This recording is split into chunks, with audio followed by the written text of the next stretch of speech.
mal à imaginer pourquoi Eddie Lamar, aujourd'hui, revient sur le devant de l'affiche. Pourquoi cette popularité renaissante d'Eddie Lamar?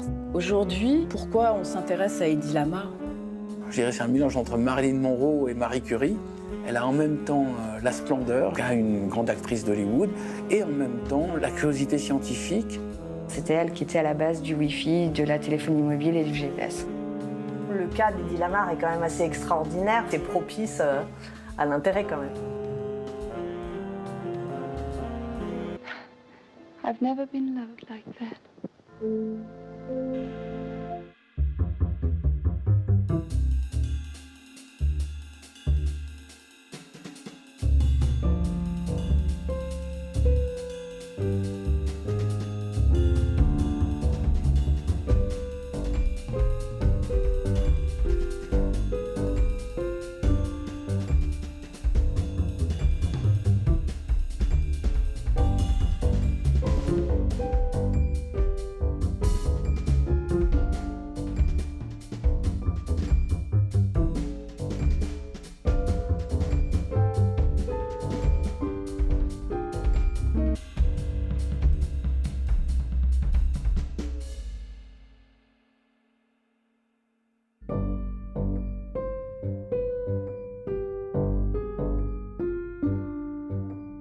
C'est très étrange comme ce nom est sorti de l'oubli il y a 2 ans pour des raisons qui viennent de la chimie incompréhensible, quoi. C'est probablement un effet d'édition, et puis voilà, il y a un livre, un film en même temps, et tout d'un coup c'est formidable.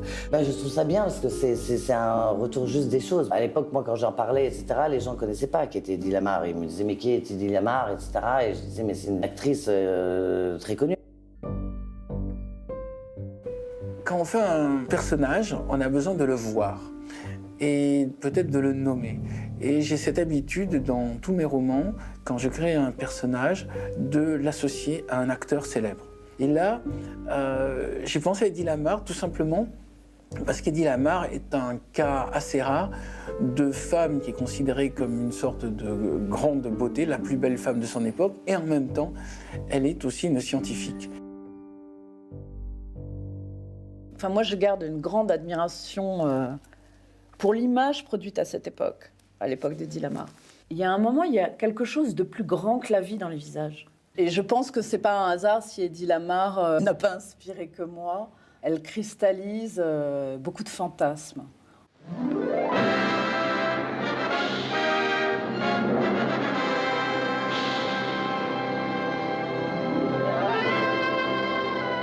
J'étais tout jeune, quand je l'ai vue, j'ai été sous le choc de cette beauté ténébreuse.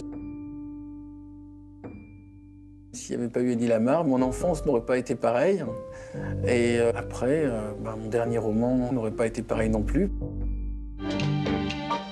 Eddie Lamar était si célèbre qu'on faisait des jouets, des poupées qu'on habillait avec différentes robes de papier. Je crois que c'était plus pour les fans de cinéma que pour les enfants, en fait. Certains étaient liés aux enfants, mais après, fin des années 50, début des années 60, c'est devenu des pièces de collection pour les amateurs de cinéma. C'est fabriqué, vous savez, des poupées en papier.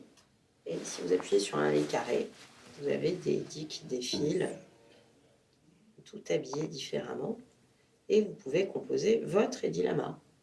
Alors déjà, en fait, vous voulez me demander mes fantasmes de fétichisme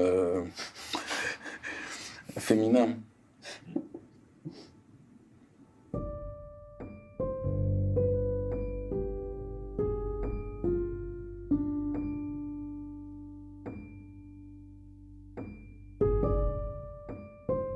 Ma préférée, c'est celle-là. Je vais choisir celle-ci parce que c'est l'image que j'avais en tête de l'actrice au moment où la couleur arrive, en particulier dans le film bien sûr de Cécile B2000. Voilà, enfin, c'est surtout la coupe de cheveux là qui m'évoque les affiches couleurs que j'ai pu voir d'Eddie Lamar. Et cette beauté, encore une fois, on en parlait tout à l'heure, qui est assez difficile à imaginer sans le maquillage, sans la préparation d'une actrice prête à passer devant la caméra. C'est dans son rapport de force avec le cinéma que l'on comprend qui est Eddie Lamar. Et donc, elle est complètement imprégnée de cinéma. Toute petite, elle se fait obtenir par sa maman une fausse signature pour aller faire ses premiers essais devant une caméra. Alors, ce qui est intéressant dans Eddie Lamar, c'est de parler effectivement de son enfance, du milieu d'où elle vient, parce que je pense que c'est vraiment une clé de sa personnalité.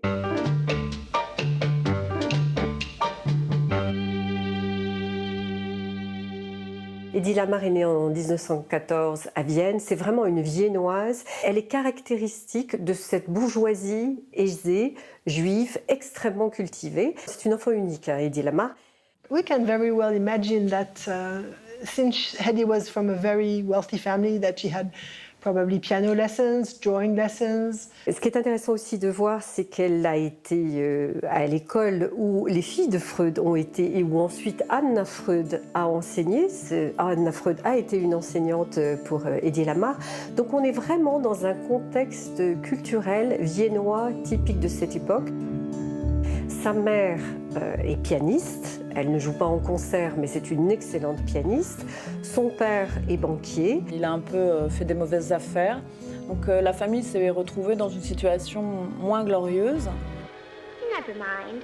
Before long we'll have everything. Houses and carriages, horses and kitchen maids. All those things, my lass. You're a wee bit young. Just as soon as I grow up, we'll have everything we want. I'm going to be beautiful. Elle va beaucoup reprocher la froideur que ses parents lui auraient témoignée. Mais alors là aussi, c'est à prendre avec des pincettes pour deux raisons. La première, c'est qu'on est dans une période où les enfants sont élevés aussi par des gouvernantes. Donc il y a une certaine distance qui se fait avec les parents. Deuxièmement, sa mère, et ça semble tout à fait avéré, sa mère ne voulait surtout pas que Eddie construise sa vie sur sa beauté. Parce que très vite, on a remarqué combien elle était non seulement jolie, mais qu'elle attirait les regards. Donc elle a toujours cherché à minimiser, pas à dévaloriser sa fille, mais à lui faire chercher autre chose que sa beauté pour réussir dans la vie. Dans le cas d'Eddie Lamar, ce ne sont pas seulement les sciences qui sont à l'honneur, mais c'est cette capacité d'inventer. C'est-à-dire cette espèce de curiosité naturelle qu'elle avait, sans pour autant en avoir les compétences scientifiques, mathématiques ou d'ingénierie. Elle avait ce côté géotrouve-tout qu'elle a utilisé comme une espèce de passe-temps, mais un passe-temps qui lui prenait des journées et des nuits entières.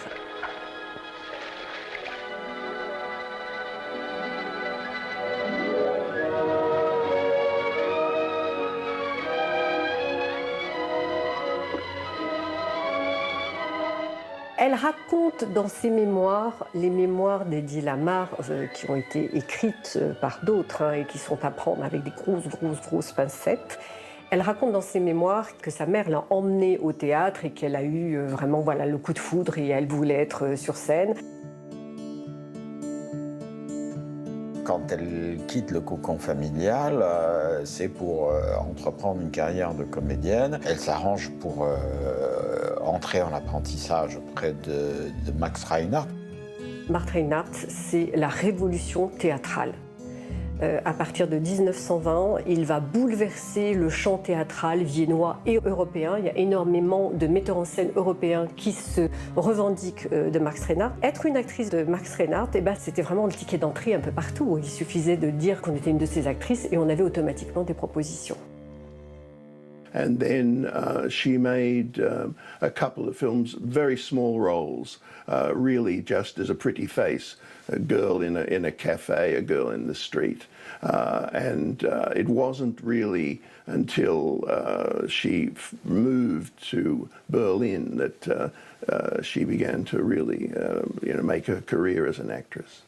Berlin, c'était vraiment la cité entre les deux guerres où il fallait être. C'était vraiment là où il y avait toutes les mouvances intellectuelles et cinématographiques.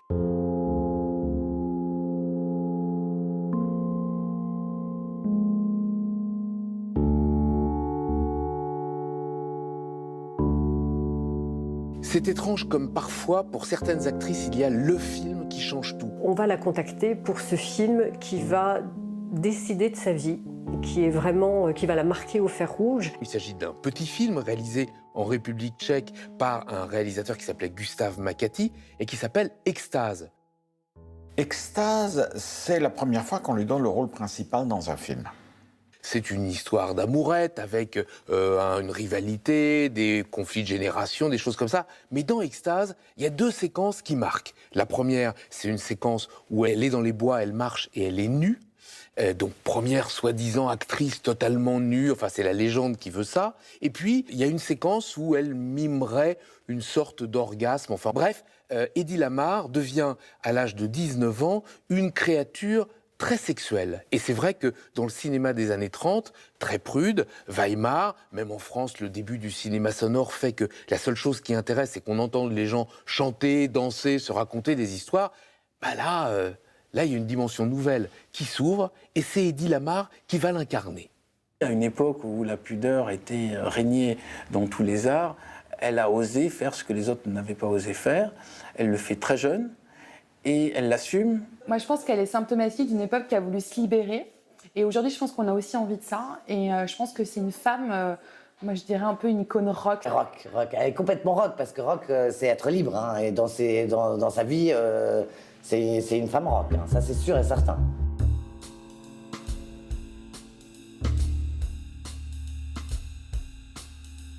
Hedy Lamarr, en fait, quand on tourne les pages de sa vie, c'est un effeuillage, je trouve.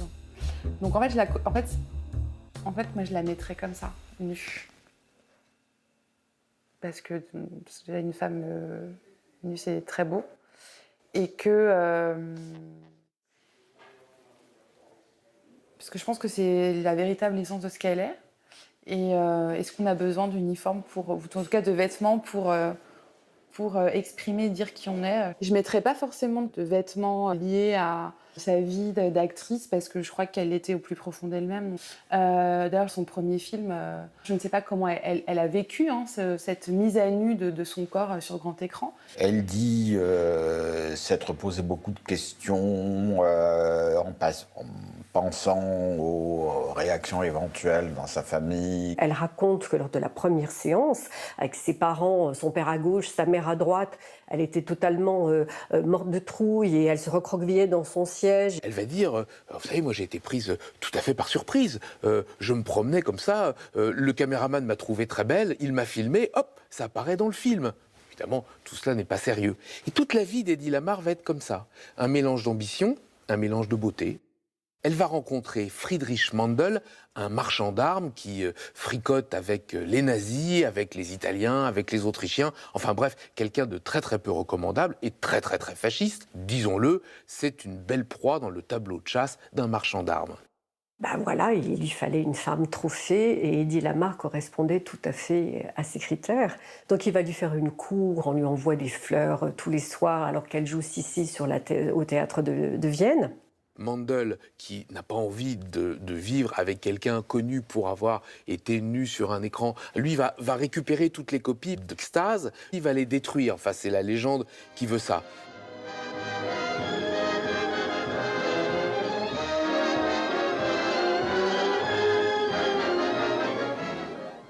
I came here to ask you to marry me. Et elle se marie en 1933. Alors pourquoi va-t-elle céder ? Il y a une rumeur qui dit que son père est quasiment ruiné et que le mariage aurait servi un petit peu à renflouer les caisses familiales. Il est tout à fait possible aussi que Hedy Lamarr ait été complètement subjuguée par cet homme qui représentait la puissance. Et c'est une constante chez les maris d'Hedy Lamarr de les prendre toujours un petit peu plus âgés, un peu une espèce de figure paternelle. Donc c'est possible aussi qu'elle ait été tout simplement séduite par cette fortune qui était à ses pieds. Et du coup, pendant quelques années, elle va suivre sa vie, elle va rencontrer tous les dignitaires de ces pays bientôt en guerre. Son mari voulait l'exhiber à tout le monde. Et du coup, il exigeait sa présence pendant les réunions et les transactions commerciales avec d'autres négociants d'armes. Et en fait, il a complètement omis de prendre en compte le fait que, Hedy Lamarr était aussi très intelligente, donc elle n'était pas juste là pour faire plante verte, hein, elle écoutait, et que 2, elle était fascinée par la mécanique, les nouvelles technologies, enfin c'était quelque chose qui l'intéressait. Elle va être à côté de Mandel pendant pratiquement 4 ans. 4 ans pendant lesquels elle va supporter comment dire, ce régime, cette idéologie qui va devenir tellement insupportable qu'en 1937, elle s'enfuit.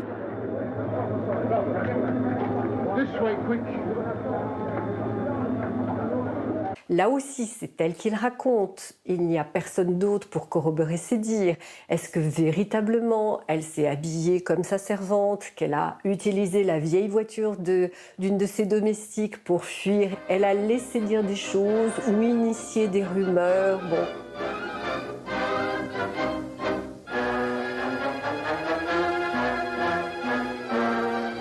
Et à partir du moment où elle va quitter l'Autriche et l'Allemagne, elle ne va plus jamais parler du fait qu'elle vient d'une famille juive. Plus jamais. Elle va le cacher au point que souvent, pendant les interviews, les journalistes se disputent entre eux en disant « mais non, mais pas du tout, elle n'est pas du tout juive ». Et en même temps, c'est quelque chose qui va la tourmenter. C'est à la fois une espèce de dissimulation, parce qu'elle avait compris qu'être juive n'allait pas favoriser sa vie à Hollywood. Et en même temps, c'est une blessure intérieure de ne pas pouvoir être. Mais ça, c'est Hedy Lamarr. Elle n'a jamais pu être ce qu'elle aurait dû être.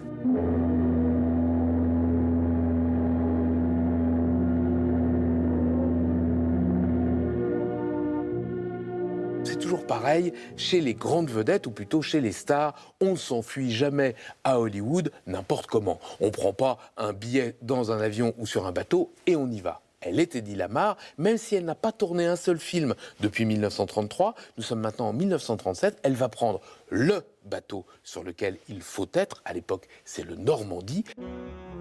Elle rencontre Louis Mayer, le président de la Metro-Goldwyn-Mayer, qui, comme il le faisait assez souvent, était en Europe, à la fois pour promouvoir certains de ses films, mais également pour mettre sous contrat des acteurs et des actrices qui lui semblaient prometteurs. Quand Mayer la voit, il est subjugué par sa beauté. Et il est fort probable que pendant la traversée, Hedy Lamarr ait tout fait pour se faire remarquer. Et là, très certainement, petit à petit, elle s'est immiscée dans l'entourage de Mayer qui s'est dit « Ah, mais je vais peut-être pouvoir en faire une star ».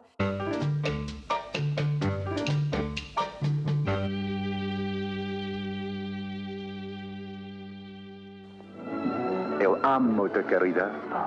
Thank you. But what does it mean? Oh, that's Portuguese.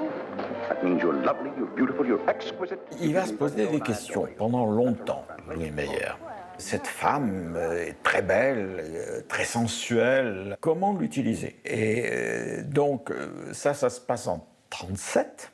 Et elle va tourner son premier film à la Metro-Goldwyn-Mayer en 1939.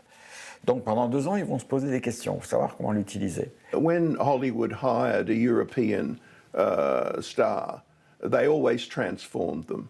They were never good enough. They would hire them as raw material. La Hedy Kissler d'Ecstasy n'est pas la Hedy Lamarr d'Hollywood, où elle va être formatée, où on va la faire maigrir, où on va lui donner une coiffure avec cette fameuse raie au milieu, ondulée. Il va y avoir l'image Hedy Lamarr. She had the beautiful face, but in every other respect, she didn't really have what they needed in Hollywood. She would have to perfect her English. Elle n'était pas du tout familiarisée avec la langue anglaise, et donc il lui a fallu beaucoup de temps pour s'adapter à cette langue. Do you like Algiers? I don't like traveling. It makes me homesick. Does it? If I can't see Paris when I open my eyes in the morning, I want to go right back to sleep. Do you know Paris? Et il y a toujours ce truc à Hollywood, c'est ils étaient très très forts pour trouver des pseudos. Et c'est Louis B. Mayer qui lui trouve son nom de vedette. Quand on sait pourquoi elle s'appelle Lamarr, toute la tragédie est en place et toute la place de la femme à Hollywood s'explique. Il l'appelle Lamarr parce qu'il était fou amoureux d'une actrice que tout le monde a oubliée, qui a été une femme très intéressante, parce qu'elle fait partie des tout débuts d'Hollywood. Elle s'appelait Barbara Lamar. C'était déjà un pseudo, donc c'est une sorte de folie à Hollywood. De plus personne n'a son vrai nom, et finalement on finit par donner un pseudo, mais qu'en fait on est déjà un à quelqu'un d'autre. Eddie Lamar, elle incarne avec une puissance folle le fantasme d'un directeur de studio, qui se l'approprie totalement, puisqu'il lui donne le nom de la femme dont il a rêvé, et ce désir n'a jamais été assouvi. C'est quand même pas rien. Walter Wanger, c'est un producteur indépendant qui tourne le remake américain de Pepe le Moco et qui demande à la Metro-Goldwyn-Mayer de lui prêter, entre guillemets, cette jeune beauté nouvelle à Hollywood, dont on parle beaucoup mais qu'on n'a pas vue, pour jouer le rôle féminin principal.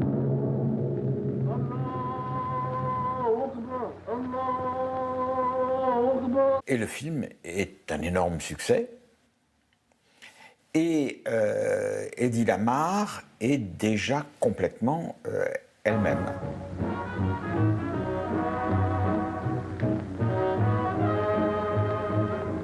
Let's go out. Dans la version américaine de Pepe Moko, Casbah, elle joue une Française, donc il y a toujours un espèce de décalage. De temps en temps, on lui fait jouer des rôles de femmes distinguées, et un peu mystérieuses, un peu fatales, comme par exemple dans Boomtown ou comme dans Souvenir. Ou bien, on va lui faire jouer des rôles de femmes exotiques, comme dans Tombe des Layo.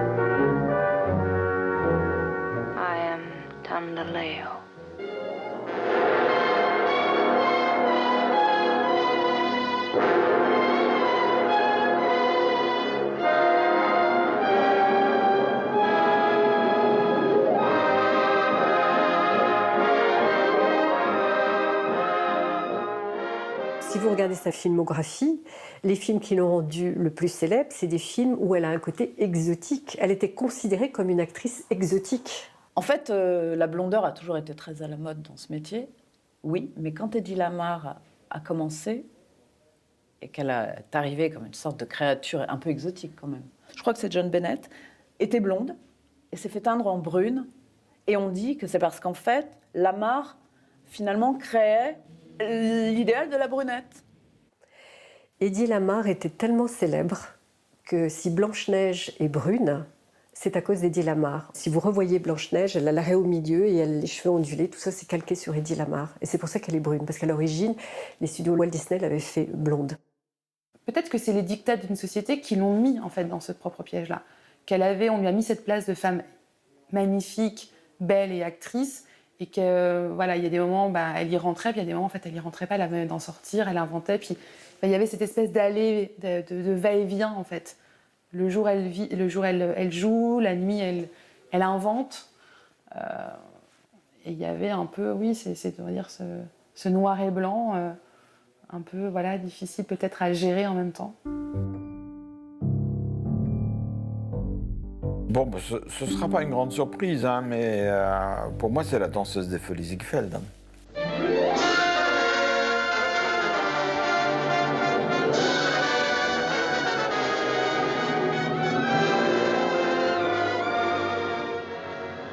Très certainement, le film qui a le plus frappé les esprits, c'est La danseuse des Folies Ziegfeld, où elle a un rôle secondaire, mais sa beauté est telle qu'évidemment, elle fait sensation.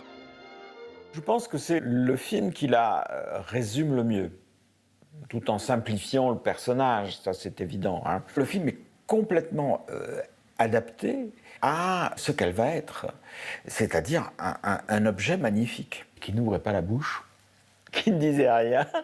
Bon, c'est vrai qu'il y a quelque chose de très machiste dans ce cliché, mais en même temps, non seulement elle s'y est prêtée dans ce film-là, mais ça a été aussi l'image qu'elle a répétée dans plusieurs films.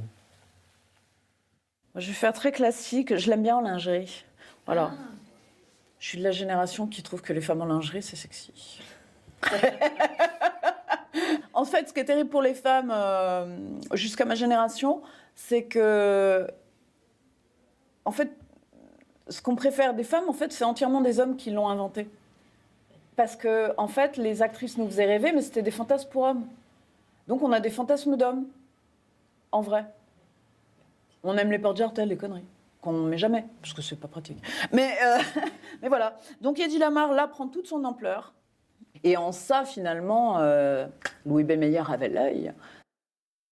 In fact, Mayer became quite obsessed with her, and that's why partly her career in Hollywood was so short and difficult, because he was constantly interfering in casting her in films. The films were never quite right. For him. Elle a été jouée avec pratiquement tout le monde. Elle a joué avec Vidor, elle a joué avec W.S. Van Dyke, elle a joué avec Borzaghi, avec Sternberg. Elle a joué avec des très grands réalisateurs dont elle n'a jamais fait les très grands films. Après, il faut bien le dire, elle est essentiellement utilisée pour ses immenses qualités décoratives, mais assez peu pour son talent d'actrice. Elle était face à des actrices très engagées, avec une formation théâtrale très importante. Hein. Une Bette Davis, une Katharine Hepburn étaient des femmes qui avaient vraiment un très solide métier d'actrice. Des Joan Crawford ou des Barbara Stanwyck l'avaient acquis sur le tas. Lana Turner ou Judy Garland, qui étaient en même temps qu'elle à la MGM, avaient été à l'école des actrices de la MGM, qui était une école où on apprenait à danser, à chanter, où on apprenait absolument à tout faire. Et Hedy Lamarr n'était passée par aucun de ces parcours initiatiques. On n'est pas très frappé par l'immensité de son jeu d'actrice, parce qu'elle est toujours dans la pose. Elle est toujours dans la volonté d'être belle et parfaite. He held me with one hand so that I couldn't move. And then he beat me until I thought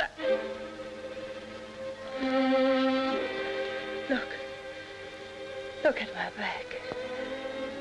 Oh, I can't go back there. I can't. He's going to kill me. You're not going anywhere until you're healed and sound again. Now you get out of these things while I heat up some water. You'll be as good as new and just...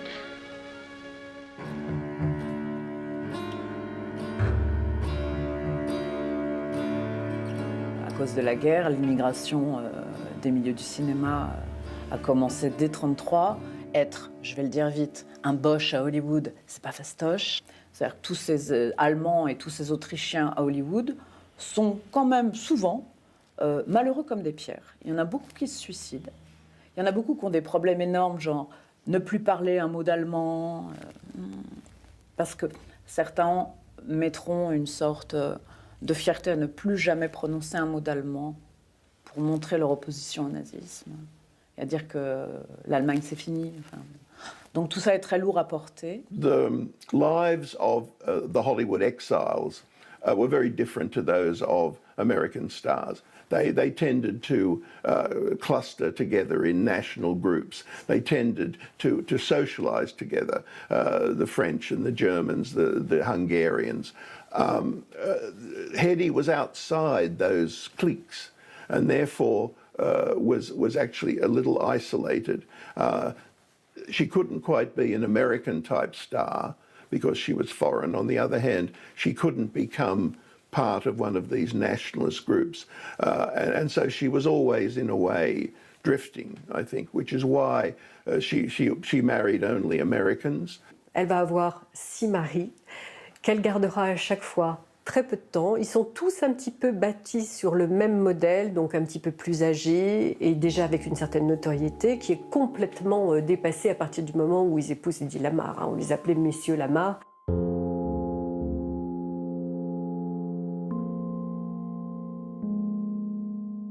Et tous ses amis proches disaient il y a 2 facettes dans Hedy Lamarr. Celle qu'elle projette, c'est la facette publique, et celle qu'elle est vraiment, qui est complètement différente. Hedy Lamarr, elle va réussir à naviguer à Hollywood en restant quand même elle-même le soir à la maison.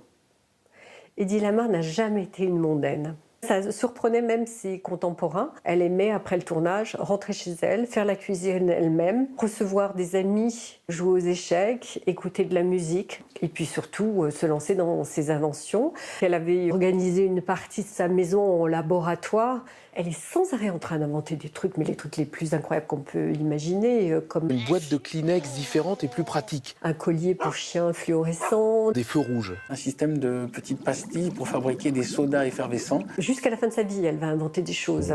Donc ça n'est pas du tout la représentation glamour qu'on pouvait s'en faire. L'envie de ces découvertes scientifiques, de ces innovations, est également l'envie d'exister en dehors du système hollywoodien.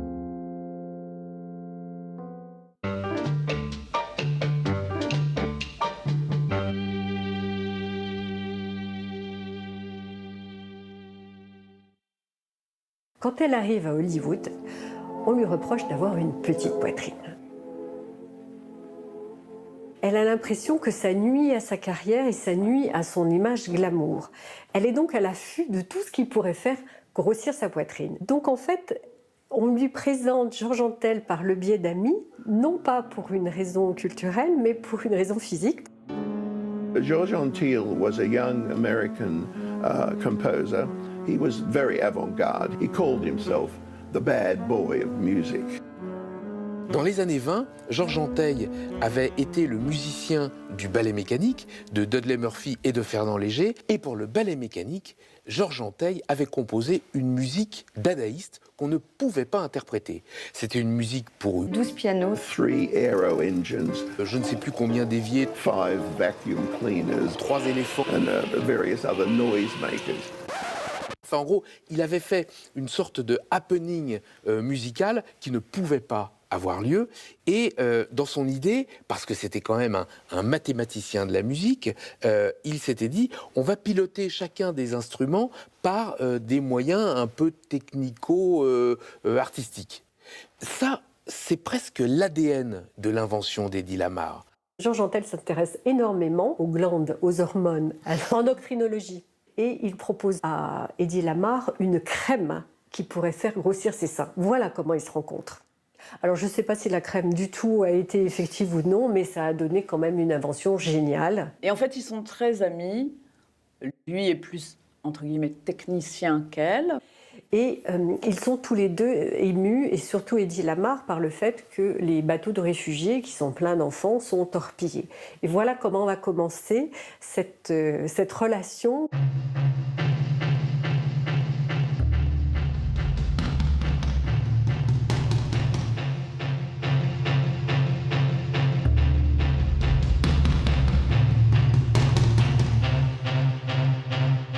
Des amis racontent combien elle était blessée, meurtrie, qu'elle pleurait lorsqu'elle entendait ses anciens amis ou même des domestiques qu'elle avait eus, qui avaient été arrêtés et qui sont morts en camp de concentration.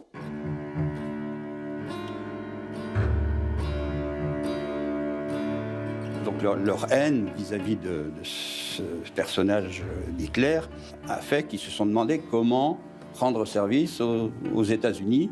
Et pour Eddie Lamar, c'était son pays d'accueil. Donc, elle voulait absolument les aider. Moi, je l'habille en femme militaire. Parce que c'est une combattante. Elle a beaucoup servi la cause américaine contre les nazis, en fait. C'est une exploratrice et une combattante dans sa vie de femme aussi. C'est pour ça que je l'habille en militaire, en fait. Puis j'aime bien m'habiller en militaire aussi.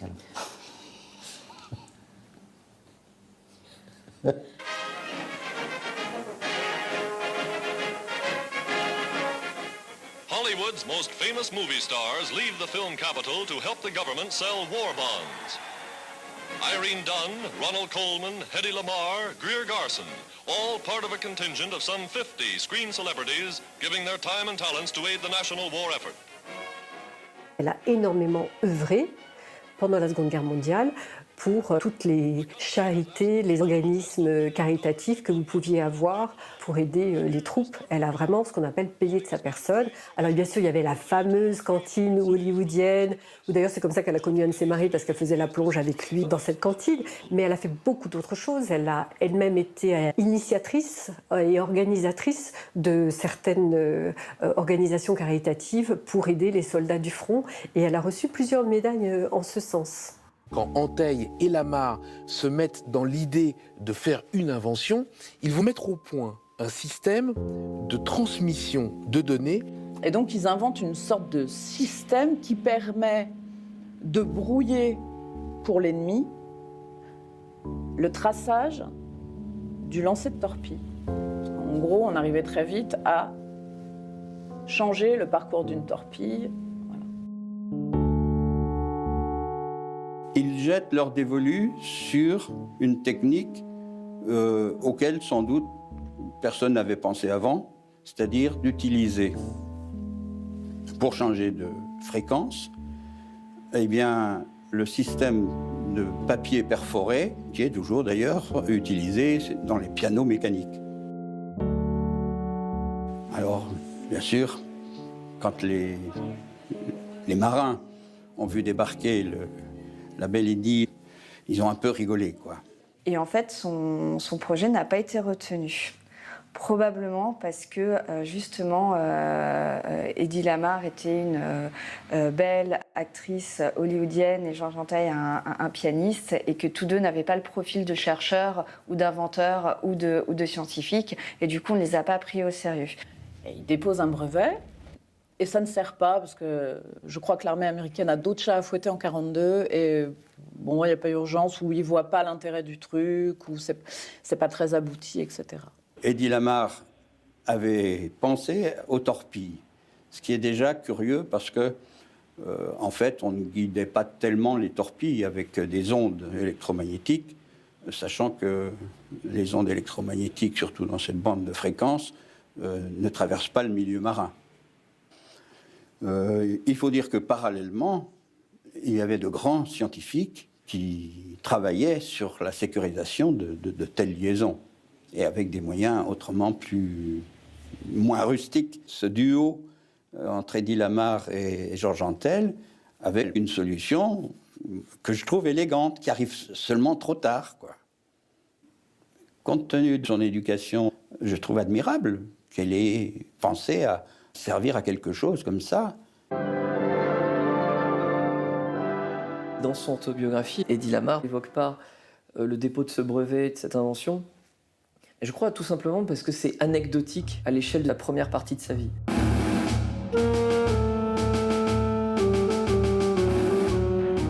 Aucun film dans lequel Hedy Lamarr a joué n'a eu un succès commercial comparable à celui de Samson et Dalila, qui a été énorme.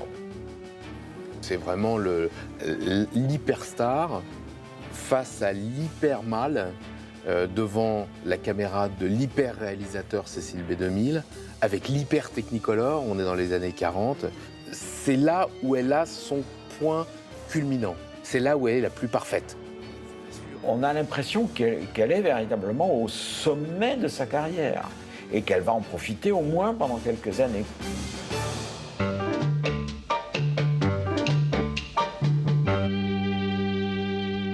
In the foreword of her biography by Michael Scherer, John Osborne, who is a famous cinema critic, and there he is, and he's very young, and he has an appointment to meet her at her house, and it's in the early 60s.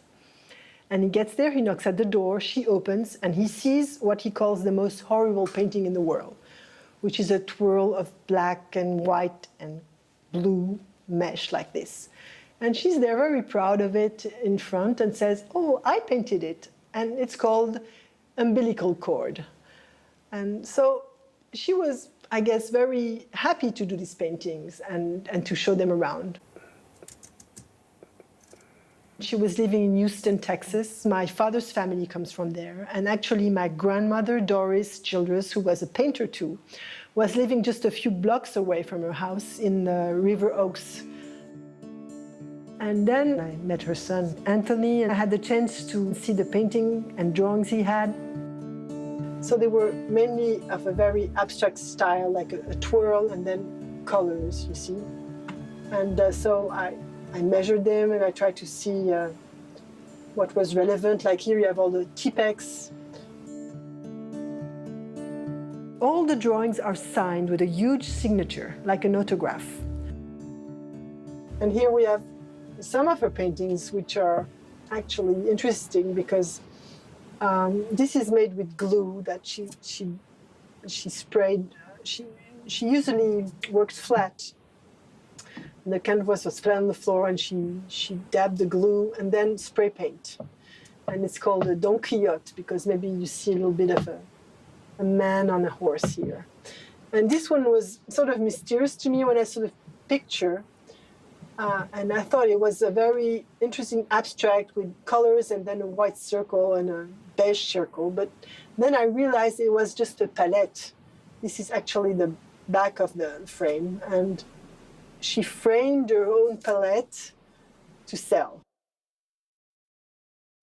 So Hedy Lamarr, who was really sort of a child herself, became a mother. When she got married to John Lauder, she very soon had Denise, her daughter, and Anthony. I really like the story about it because when she went to tell to John that she was pregnant, she said, I have 2 news for you. I'm pregnant and I'm leaving you. So Anthony was probably born without a father already. Et les enfants ont énormément souffert de l'éloignement de leur mère. Eux étaient dans les pensionnats. Denise Leder raconte quelque chose qui est extrêmement émouvant.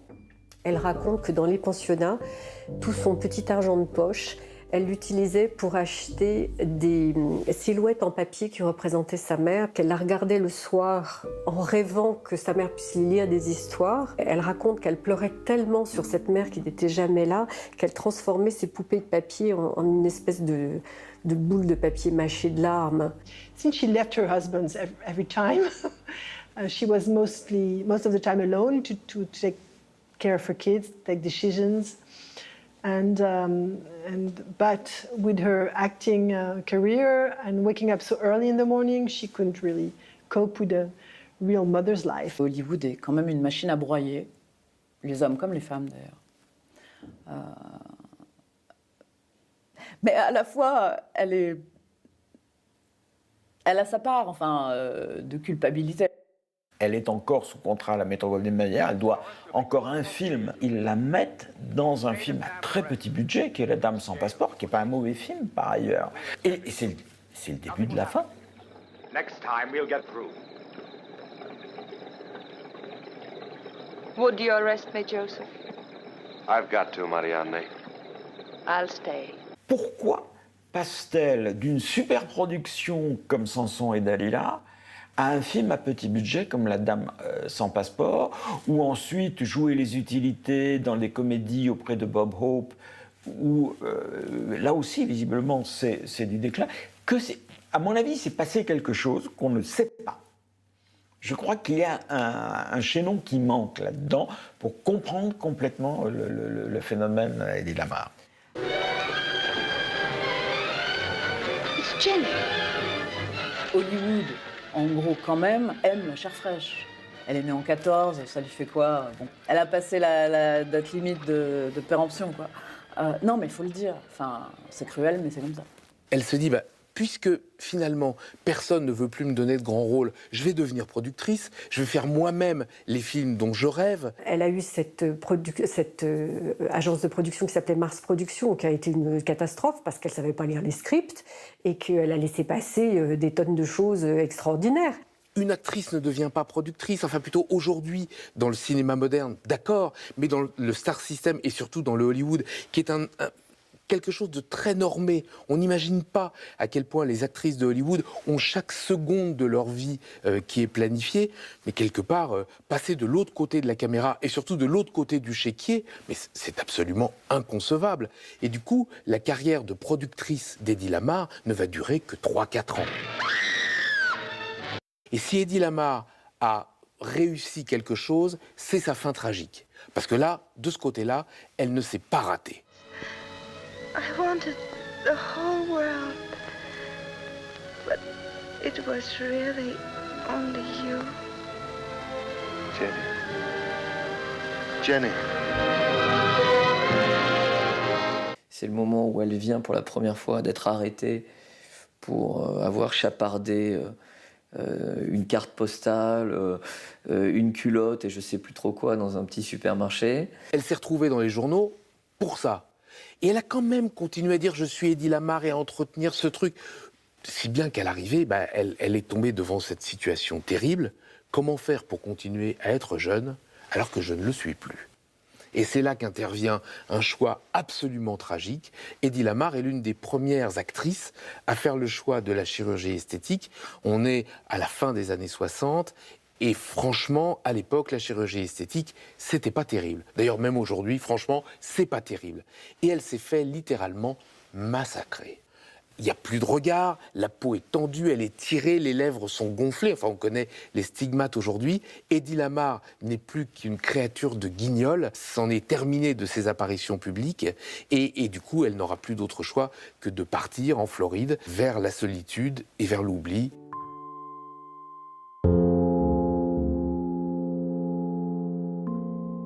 After a moment, I thought that I should do a painting of Eddie Lamar, but it was complicated because her image is so beautiful and I didn't want just to do another portrait of her. I found the solution by painting her bigger than life, and it's a 2.5 meter high painting. I wanted to organize a show where would be her paintings of her by famous artists and of maybe even her daughter, who did lots of portraits of her. And also ask some friends, artists, contemporary artists or older to think about the image of Eddie Lamar. Well, I was never able to get anybody interested into that. People would say, no, Eddie Lamar, I mean, the movie, that's enough. My goal was that people would ask, who is she? Why is she so special?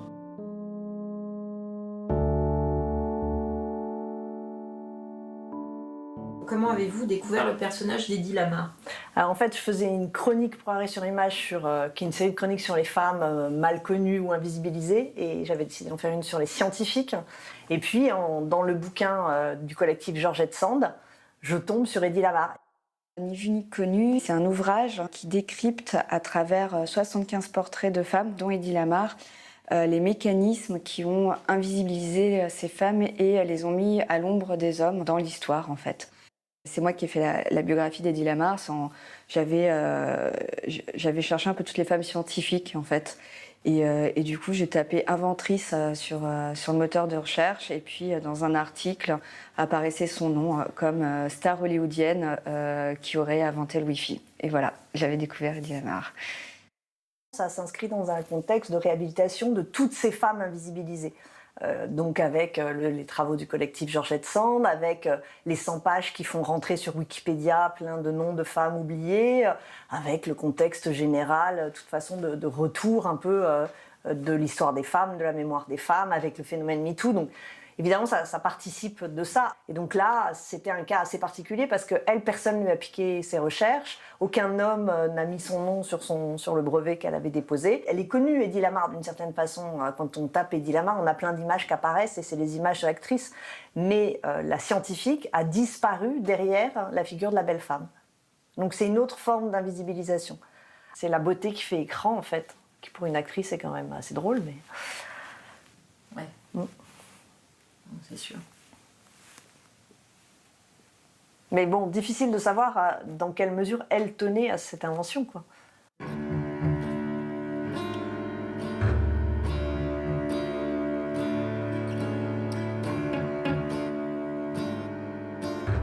Le procédé Lamar, parce qu'il est un peu resté sous ce nom-là, parce qu'elle était plus connue quand elle. Le procédé Lamar va être amélioré et sera utilisé pendant la crise des missiles de Cuba, par les États-Unis. À cette époque, Eddie Lamar n'était plus du tout connu. Enfin, on avait quasiment oublié son nom. Hein. Et il y avait juste le projet qui était dans un dossier classé top secret de l'armée américaine, qui est déterré et qui est lu attentivement et qui là est pris au sérieux. Et à partir de là, ils ont commencé à utiliser ce système de communication dans l'armée américaine. Puis, quand il est passé libre de droit, l'armée l'a autorisé à usage public, et il a été utilisé pour le développement d'autres technologies comme le Wi-Fi, le GPS, le Bluetooth, etc. En fait, c'était un personnage très mystérieux. Peut-être aussi c'est pour ça qu'on aime cette femme-là. On est en train de la redécouvrir. Quand on parle de conditions féminines, je pense qu'on peut parler d'elle. Elle peut être une référence sur beaucoup de sujets. Les jeunes femmes, plus jeunes que nous, qui sont encore au collège ou au lycée, vont dire Hedy Lamarr, mais tiens, elle faisait ça, et puis en plus elle a même pas fait d'études, quoi. On a l'impression que ça lui tombait comme ça dans le cerveau et que voilà, une sorte de très forte intuition, je sais pas, très proche de la création, quoi. Je crois qu'on a envie aujourd'hui qu'on dise t'as inventé un système de communication à la base du Wi-Fi, sexy. Je comprends que certaines féministes considèrent la figure d'Hedy Lamarr comme faisant partie d'une sorte de combat féministe. Oui, après, elle ne revendiquait pas spécialement. C'est pas une féministe, c'est pas quelqu'un qui revendique l'égalité homme-femme. Elle mène sa barque, elle la mène plutôt bien, et voilà.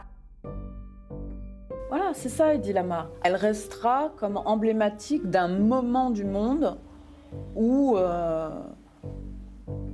la femme avait une certaine place et ne pouvait pas en avoir une autre.